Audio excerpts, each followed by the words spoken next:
नारी जब कोई भी जिम्मेदारी संभालती है तो उस संकल्प को सिद्ध तक ले जाने के लिए वो जी जान से जुट जाती है।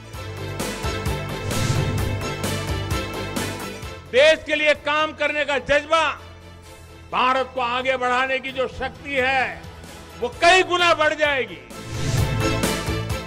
और ये शक्ति जब राष्ट्र निर्माण में सक्रिय होती है तब राष्ट्र कितना आगे बढ़ सकता है इसका हम अंदाज लगा सकते हैं।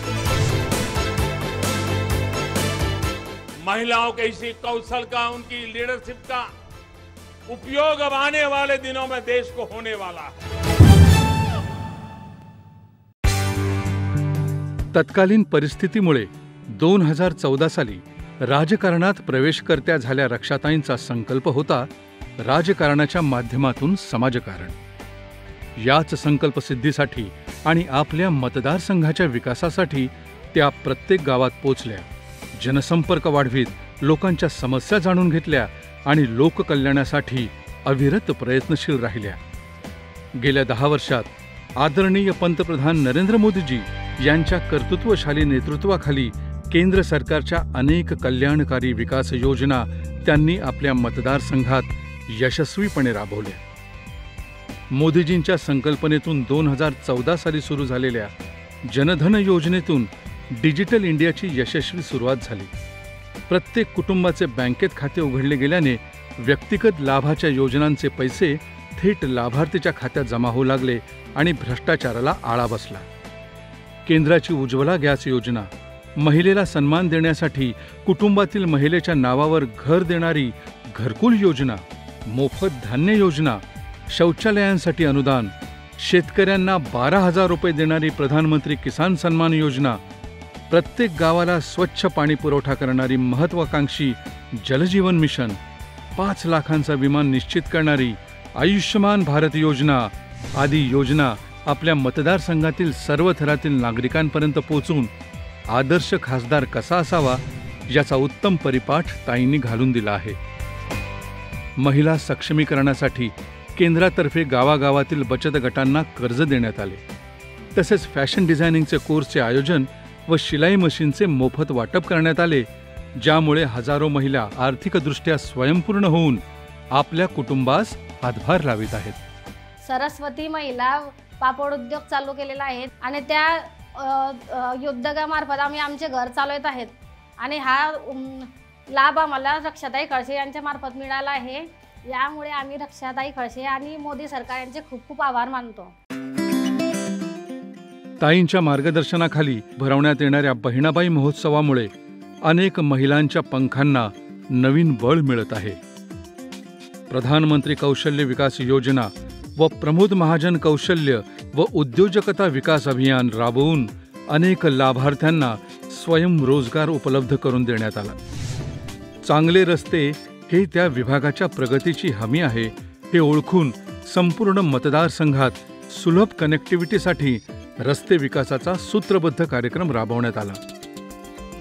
जळगाव ते मुक्ताईनगर आणि मुक्ताईनगर ते खामगाव महामार्ग 4 पदरी करण्यात आला। मुक्ताईनगर ते जामनेर आणि जामनेर ते औरंगाबाद रस्त्यांचे 2 पदरीकरण केले, ज्यामुळे खानदेश आणि मराठवाडा आपापसात जोडले गेले। केळी मार्केट म्हणून प्रसिद्ध असलेले बुऱ्हाणपूर ते अंकलेश्वर ह्या सद्यस्थितीतल्या 2 पदरी महामार्गाच्या 4 पदरीकरणास मंजुरी मिळाली असून काम प्रगतीपथावर आहे। यामुळे शेतमालांची वाहतूक सुरळीत होईल। हा मार्ग बुऱ्हाणपूर, रावेर, सावदा, फैजपूर, यावल, चोपडा, शिरपूर, शहादा ते थेट पुढे गुजरात राज्याला जोडला जाईल। चिखली, तरसोद आणि खामगाव चिखली या प्रत्येकी 60 किलोमीटर रस्त्यांचे तसेच 40 किलोमीटर लांबीच्या पहूर जळगाव तसेच पहूर इच्छापूर 80 किलोमीटर लांबीच्या रस्त्यांचे काम पूर्ण झाले असून बुऱ्हाणपूर अंकलेश्वर या 232 किलोमीटर रस्त्याचे राष्ट्रीय महामार्गात रूपांतर आणि चौपदरीकरण प्रगतीपथावर आहे। नाशिराबाद मलकापूर या 65 किलोमीटर रस्त्याचे राष्ट्रीय महामार्गात रूपांतर झाले आहे। रस्ते विकासांच्या या धडाकेबाज कामांमुळे शेतकऱ्यांच्या मालाची वाहतूक सुलभ होऊन आर्थिक फायदा वाढला, प्रवाशांच्या इंधन व वेळेची बचत होऊ लागली आणि व्यापार उदीम वाढण्यास मदत झाली। प्रधानमंत्री व मुख्यमंत्री ग्रामसडक योजनेअंतर्गत 90 ते 100 ग्रामीण रस्त्यांचे डांबरीकरण व मजबूतीकरण करण्यात आले. तसेच ग्रामीण रस्त्यावरील 18 लहान मोठ्या पुलांची निर्मिती करण्यात आली, ज्यामुळे ग्रामीण भाग विकासाच्या मुख्य प्रवाहात येण्यास मदत झाली. शेतकऱ्यांच्या शेतात पाणी असेल तर त्यांच्या मनगटात पाणी येईल हे ओळखून रक्षाताईंनी राज्य आणि केंद्र सरकारच्या मदतीने तसेच श्री नितीनजी गडकरी, देवेंद्रजी फडणवीस, गिरीशजी महाजन यांच्या अनमोल सहकार्याने सिंचनाच्या अनेक योजना राबवल्या. मेगा रिचार्ज तथा तापी महाकाय पुनर्भरण योजना व जिगाव प्रकल्पासाठी केंद्र व राज्य स्तरावर पाठपुरावा करून या योजना अधिक गतिमान केल्या. कुर्हा वडोदा इस्लामपूर तसेच वाघूर उपसा सिंचन योजनेच्या सुधारित खर्चास पाठपुरावा करून मंजुरी देण्यात आली. बोदवड परिसर सिंचन योजनेच्या पहिल्या टप्प्याचा प्रधानमंत्री कृषी सिंचाई योजनेमध्ये समावेश करण्यात आला. अटल भूजल योजनेच्या अंतर्गत 50 कोटी निधीचे सिमेंट गेटेड बंधारे बांधण्यात आले. ओझरखेडा तळवेल तसेच शेळगाव बॅरेज योजना आदी सिंचन योजनांवर येत्या 5 वर्षात भर देऊन संपूर्ण मतदारसंघ सुजलाम सुफलाम करण्याचा ताईंचा मानस आहे. चोपडा तालुक्यातील फॉरेस्टमधल्या धरणांचा नागरिकांना जास्तीत जास्त फायदा होईल या दृष्टीने त्याच्यावर काम करण्याचा ताईंचा मनोदय आहे. जिल्हा नियोजन अंतर्गत शेती पंपासाठी 300 रोहित्रासाठी पाठपुरावा केल्याने 1500 ते 2000 शेतकऱ्यांना थेट लाभ झाला. स्थानिक सुविधेअंतर्गत खासदार निधीतून 40 कोटींची प्राथमिक सुविधांची कामे मार्गी लावण्यात आली तर तब्बल 4 कोटींची कामे प्रगतीपथावर आहेत.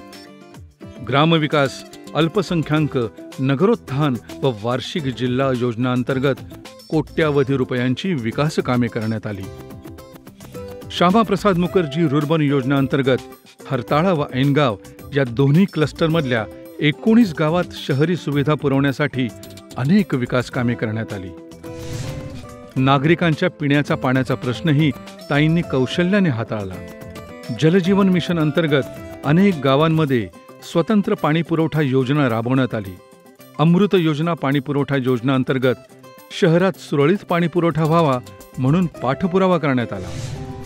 मतदारसंघातील नागरिकांचा विजेचा प्रश्न मार्गी लागावा म्हणून RDSS योजनेअंतर्गत विद्युत वाहिन्या आणि सबस्टेशन्स मंजूर करण्यात आले. खानदेश केळी पिकासाठी प्रसिद्ध आहे. पीक विमा योजनेत ताईंनी शेतकऱ्यांच्या हितासाठी अनेक निकषांमध्ये महत्त्वाचे बदल आणून घडल्याने वादळी वाऱ्याने नुकसानीत आलेल्या तब्बल 60,000 शेतकऱ्यांना न्याय मिळाला. महाराष्ट्रामधल्या आघाडी सरकारने ह्या योजनेमध्ये कोणतेही निकष हे शेतकऱ्याच्या बाजूने न लावता सगळे निकष या विमा कंपन्यांना कसा फायदा होईल या अनुषंगाने सगळे निकष लावले गेले आणि त्यामुळे शेतकऱ्यांचं खूप मोठ्या प्रमाणात इथे नुकसान होणार आहे. म्हणून माझी आपल्या माध्यमातून कृषी मंत्र्यांना विनंती आहे की त्वरित राज्य सरकारला आदेश द्यावे की याचे निकष हे सगळे बदलून शेतकऱ्याच्या हिताचे कसे हे निकष करता येईल आणि याचा लाभ शेतकऱ्यांना कसा मिळेल. सध्या काळात केवळ 1 रुपयांमध्ये पीक विमा मिळत असून लाखो शेतकरी या सरकारी योजनेचा लाभ घेत आहेत. मागच्या वर्षी माझी 7,000 केळी हे वादळामुळे पडून गेली होती.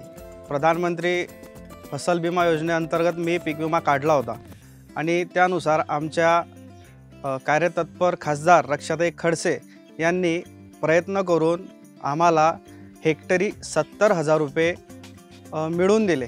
त्याबद्दल मी रक्षाताई खडसे यांचे आभार मानतो आणि देशाचे पंतप्रधान नरेंद्रजी मोदी मी यांचेही खूप खूप आभार मानतो.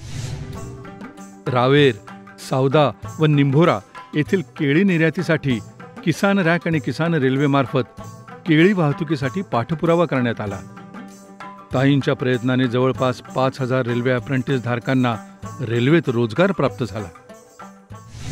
In Western Railway, total 140 past candidates from batch number 18, including 42 apprentices of TL Workshop 8 to be engaged for regular appointment, and this matter was pending since long.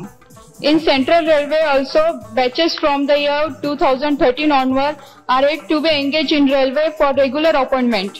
As in railway, there are plenty of vacancy for skilled technicians and can very well observe. Through the Honorable House, I request Minister to instruct to find out such pending cases and immediately observe these skilled apprentices in railway services. Bhusawal हे महत्त्वाचं railway junction. याच भुसावळ डिव्हिजनच्या अंतर्गत येणाऱ्या भुसावळ, सावदा, रावेर, मलकापूर, नांदुरा इत्यादी स्थानकांचे अमृत भारत योजनेअंतर्गत आधुनिकीकरण केले गेले, ज्यामुळे प्रवाशांच्या सुखसोयीत वाढ झाली. पूर्वी सावदा स्टेशन मागासलेला होता, सुविधाचा अभाव होता. आता रक्षाताई खडसे यांच्या माध्यमातून सावदा डेव्हलप झालं, पाण्याची व्यवस्था झाली, 2 व्हीलर पार्किंग, रिक्षा पार्किंग, बसण्याची व्यवस्था, वेटिंग रूम, परत रेल्वे स्टेशन प्लॅटफॉर्म लंबीला झाला आणि इंडिकेटर लावण्यात आले. ताईंच्या अथक प्रयत्नांमुळे गेली 8 वर्ष चालवण्यात येणाऱ्या पंढरपूर एक्सप्रेस या स्पेशल वारी ट्रेनमुळे वारकऱ्यांचा विठ्ठल दर्शनाचा मार्ग सुकर होत आहे. अयोध्येत नव्यानं उभारलेल्या प्रभू श्रीराम मंदिराच्या दर्शनासाठी भाविकांसाठी स्पेशल रेल्वे चालवण्यात आली, ज्याचा हजारो नागरिकांनी फायदा घेतला. बोदवड तालुक्यातील नाडगाव तसेच रावेर तालुक्यातील निंभोरा आणि सावदा गाते येथे रेल्वे ट्रॅकवर उड्डाण पूल बांधण्यात आले. अनेक ठिकाणी अंडर रोड ब्रिज व रोड ओव्हर ब्रिजची निर्मिती करण्यात आल्याने नागरिकांची सोय झाली. प्रधानमंत्री गतिशक्ती योजनेअंतर्गत ब्रिटिशकालीन पीजे नॅरोगेज रेल्वेचे ब्रॉडगेज करण्याची महत्त्वाकांक्षी योजना आकार घेत असून त्यामुळे पाचोरा, शेंदुर्णी, पहूर, जामनेर आणि जामनेर ते बोदवड एक्सटेन्शन लाईन तयार होईल आणि ही 5 शहरे आणि तालुक्यातील गावे अधिक विकास करतील. सुमारे 955 कोटी रुपयांची ही योजना आकारास आल्यावर भुसावळ स्टेशनसाठी एक पर्याय उभा राहील, तसेच व्यापार उद्यम आणि शेतमालाच्या वाहतुकीला चालना मिळेल आणि रोजगाराच्या नव्या संधी निर्माण होतील. जामनेर, पाचोरा ब्रॉडगेज व मलकापूरपर्यंत वाढीसाठी ताईंनी सातत्याने पाठपुरावा केला आणि 955 कोटी रुपयांचा निधी मंजूर करून घेतला. बळीराजाच्या उज्ज्वल भवितव्यासाठी येत्या 5 वर्षात अनेक कल्याणकारी योजना राबवण्याचा ताईंचा मनोदय आहे. यात कपाशीच्या बीटी वाणावर संशोधन करून अधिक चांगले वाण निर्माण करण्यावर भर राहील, जेणेकरून बोंडाळी, लाल्या आणि करपा रोगांना आळा बसेल आणि शेतकऱ्यांचं उत्पन्न वाढेल. फलोत्पादन मंत्रालयाकडून एक क्लस्टर हब तयार व्हावा म्हणून ताई प्रयत्नशील आहेत.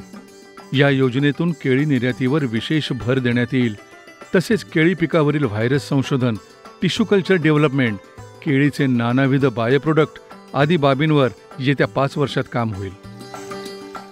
FPO सारख्या अभिनव संकल्पनेतून छोट्या शेतकऱ्यांचे समूह बनवून infrastructure, cold storage, godown, processing unit यासाठी अनुदान दिले जाते, जेणेकरून शेतकरी आधुनिक पद्धतीने जोडला जाऊन शेतीतले बायप्रोडक्ट करून अधिकाधिक फायदा करू शकेल.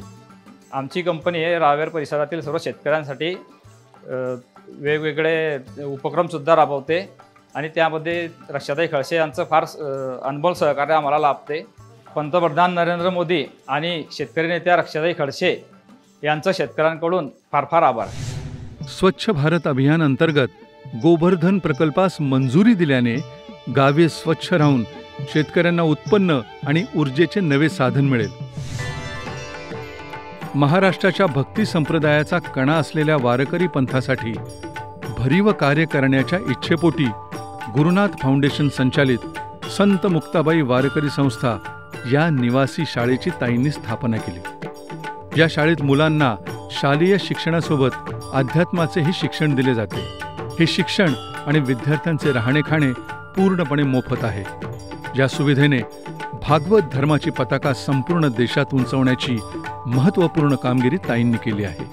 गेल्या 1 वर्षापासून मी गुरुनाथ फाउंडेशन संचलित श्री संत मुक्ताई वारकरी शिक्षण संस्थेमध्ये अध्ययन करत आहे. या संस्थेमध्ये आम्हाला शालेय शिक्षण तसेच वारकरी शिक्षण शिकवले जाते.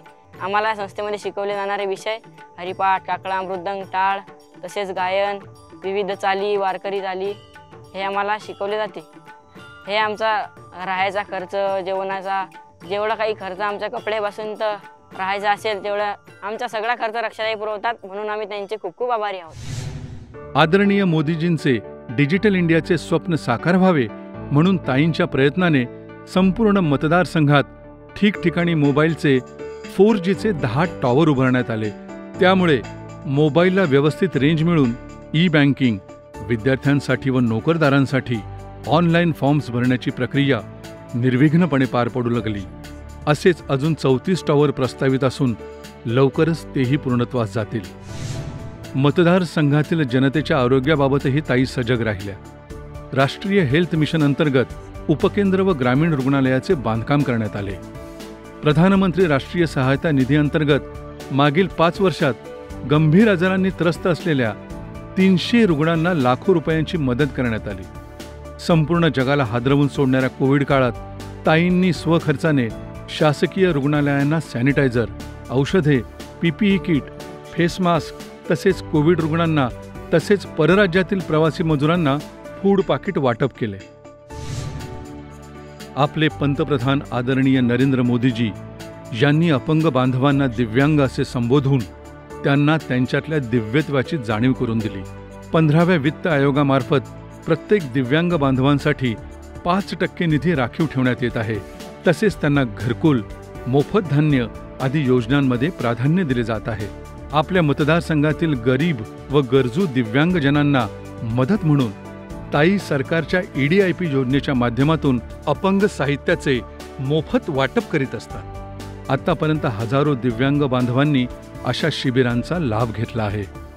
आम्हाला पूर्वी 3 चाकी सायकलवर जावे लागत होते. खूप हाल होत होते. हाताने म्हणजे कुठे कुणालाही लोटवावे लागत होते. आम्ही रक्षाताईंना मागणी केली होती की बाबा आम्हाला इलेक्ट्रिक बाईक किंवा पेट्रोल बाईक आम्हाला द्या. ताईंनी सांगितलं होतं की आपला निधी उपलब्ध झाल्यावर आम्ही तुम्हाला देऊ. फसपूर शहरासाठी 3 बाईक ताईंनी आज रोजी आम्हाला मिळवून दिल्या. ह्या बाईकमुळे आम्ही आमचा स्वतःचा उदरनिर्वाह करून स्वतःचा व्यवसाय करू शकतो. इलेक्ट्रिक बाईकमुळे माझे जीवन सुखी झालेले आहे. त्याबद्दल आम्ही मोदी सरकार व रक्षाताईंचे खूप खूप आभार मानतो. रक्षाताईंनी लोकसभेची जबाबदारी स्वीकारल्यानंतर अतिशय तंतोतंत पालन जे राजकीय क्षेत्रात केलं पाहिजे ते त्यांनी योग्य पद्धतीने मागच्या 10 वर्षामध्ये आपल्याला प्रामुख्याने बघायला मिळतंय. लोकसभेमध्ये गेल्यानंतर देशाचा अभ्यास, कायद्याचा अभ्यास, महाराष्ट्राचा अभ्यास, आपल्या लोकसभा क्षेत्राचा अभ्यास, ह्या सगळ्या अभ्यास करून देश पातळीवरती आपण काय बोललं पाहिजे, राज्याच्या पातळीवरती काय बोललं पाहिजे आणि आपल्या लोकसभा क्षेत्रामध्ये आपण कोणती विकासाची कामं आणू शकतो जे लोक उपयोगी ठरू शकतात, असं सगळं कर्तृत्व आज रक्षाताईंनी आपल्या लोकसभा मतदारसंघामध्ये वेगळी छबी तयार करून निर्माण केलेलं आहे.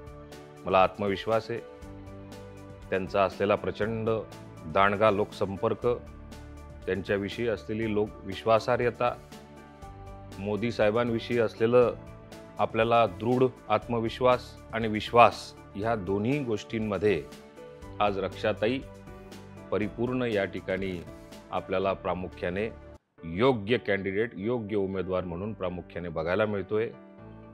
मी आपल्याला नम्रपणे विनंती करणार आहे, देशाच्या विकासासाठी, राष्ट्राच्या विकासासाठी आमच्या सन्माननीय अजितदादांनी घेतलेला निर्णय, राष्ट्रासाठी राष्ट्रवादी या भूमिकेवरती राष्ट्राचा विकास करण्यामध्ये रक्षाताईंचा सुद्धा तेवढाच मोलाचा वाटा भविष्यामध्ये असेल. राष्ट्रवादी काँग्रेस पक्षाचा एक सर्वसामान्य कार्यकर्ता म्हणून मी आपल्याला विनंती करतो की येणाऱ्या लोकसभेमध्ये आपण महायुतीच्या उमेदवार रक्षाताई खडसे यांना प्रचंड मतांनी विजयी कराल, आपला आशीर्वाद द्याल. ज्यांनी आपल्या कारकिर्दीमध्ये रावेर लोकसभा मतदारसंघामध्ये भरपूर कामं केली आणि आज पुन्हा त्यांना मोदी साहेबांनी संधी दिल्यामुळे ते रावेर लोकसभा मतदारसंघातून शिवसेना, भाजप, राष्ट्रवादी पुरस्कृत उमेदवार म्हणून या ठिकाणी उभा आहेत. त्यांचं नाव आपल्याला माहिती आहे, रक्षाताई खडसे. त्यांची निशाणी ही कमळ आहे आणि कमळ या निशाणीवर आपण त्यांना भरघोस मताने त्यांना निवडून द्यायचं आहे, ही नम्र विनंती मी आपल्याला या ठिकाणी करतो. आपल्याला जर विकास करून घ्यायचा असेल, राहिलेली विकास कामं जर पूर्ण करायची असतील तर चला आपण सगळेजण मोदीजींना मत देऊया. जय हिंद, जय महाराष्ट्र. गेल्या 10 वर्षापासून रक्षाताई खडसे या रावेर लोकसभा मतदारसंघाचं प्रतिनिधित्व या ठिकाणी करतायत. सतत 10 वर्षापासून ते त्या 2 वेळा त्या लोकसभा मतदारसंघातून निवडून आलेले आहेत आणि आता 3री टर्म त्यांची या ठिकाणी सुरू होते आणि म्हणून माझी आपल्याला विनंती आहे की आपण याही वेळेला 3ऱ्यांदा रक्षाताईंना लोकसभेवर पाठवावं. माननीय मोदींच्या नेतृत्वाखाली या भागाचा विकास कामं अतिशय गतीने ते या ठिकाणी करतायत. अतिशय चांगलं काम ते या मतदारसंघामध्ये, या जिल्ह्यामध्ये या ठिकाणी करतायत आणि म्हणून रक्षाताईंना आपण मतदान करावं. रक्षाताईंना मतदान म्हणजेच मोदीजींना मतदान. पुन्हा तिसऱ्यांदा आपल्याला मोदींना या देशाचं पंतप्रधान करायचं आहे आणि या देशाला विश्वगुरू महाशक्ती बनवण्याकडे आपल्याला झेप घ्यायची आहे. नमस्कार, मी खासदार रक्षा निखिल खडसे, आता महायुतीचे उमेदवार आहे. आपण सगळ्या जनतेने 2014ला 2019ला मला भरभरून मतदान करून मला विजयी केलं आणि या 10 वर्षामध्ये आपल्या सगळ्यांच्या आशीर्वादाने, आदरणीय मोदी साहेबांच्या नेतृत्वाखाली, आदरणीय देवेंद्रजी असतील, आदरणीय गिरीशभाऊ असतील, आदरणीय बावनकुळे साहेब असतील आणि आपल्या सगळ्या जनतेच्या सहकार्याने मी या 10 वर्षामध्ये ह्या मतदारसंघामध्ये काम करायचा पूर्णपणे प्रयत्न केला. मग ते महिला असतील, शेतकरी असेल, युवा असेल, सगळ्यांसाठी मी मतदारसंघामध्ये ह्या 10 वर्षामध्ये अनेक विकास कामं आदरणीय मोदी साहेबांच्या माध्यमातून मी केलेले आहे आणि नक्कीच येणाऱ्या भविष्यामध्ये जो संकल्प आदरणीय मोदी साहेबांनी आपल्या देशासाठी घेतलेला आहे की 2047ला आपल्या भारत देशाला 100 वर्ष स्वातंत्र्य मिळून पूर्ण होणार आहे. म्हणून 2047ला आपल्याला हा एक विकसित भारत आपल्याला बनवायचा आहे आणि आपल्या सगळ्यांच्या मताच्या माध्यमातून आदरणीय आपल्याला मोदी साहेबांना तिसऱ्यांदा ह्या देशाचं प्रधानमंत्री बनवायचं आहे. म्हणून मी आपल्या सगळ्यांना विनंती करते की येणाऱ्या 13 मेला आपल्या मतदानाच्या माध्यमातून कमळ ह्या निशाणीवर बटन दाबून आपण मला जास्तीत जास्त मतांनी विजयी करावं. अशा आपल्या रक्षाताई लोककल्याणासाठी जगदंबेच्या अष्टभुजांनी अहोरात्र झटत आहेत. मतदारसंघातील जास्तीत जास्त गावांच्या संपर्कात राहून गावांचा विकास करून ताईंनी कायापालट केला. युवा, महिला, शेतकरी, अल्पसंख्याक, आदिवासी या सर्वांसाठी त्यांनी अनेक विकास योजना दिल्लीतून खेचून आणल्या आणि समर्थपणे राबवल्या. जनसामान्यांसाठी, गोरगरिबांसाठी विकासाची दारे सताड उघडी केली. रावेर हेच माहेर समजून आपलेपणाने सेवा केली. चला तर मग आपण आपले मतदानाचे कर्तव्य पार पाडू. आपले पंतप्रधान श्री नरेंद्र मोदीजी यांचे ध्येय असलेला विकसित भारत घडवण्यासाठी रक्षाताईंना सहस्त्र हातांनी बळ देऊन आपल्या विकासाचा मार्ग समृद्ध करू. येत्या लोकसभा निवडणुकीत कमळाचे बटन दाबून महायुतीच्या अधिकृत उमेदवार श्रीमती रक्षाताई खडसे यांना प्रचंड बहुमताने विजयी करा. एक बार फिर से रक्षाताई खडसे.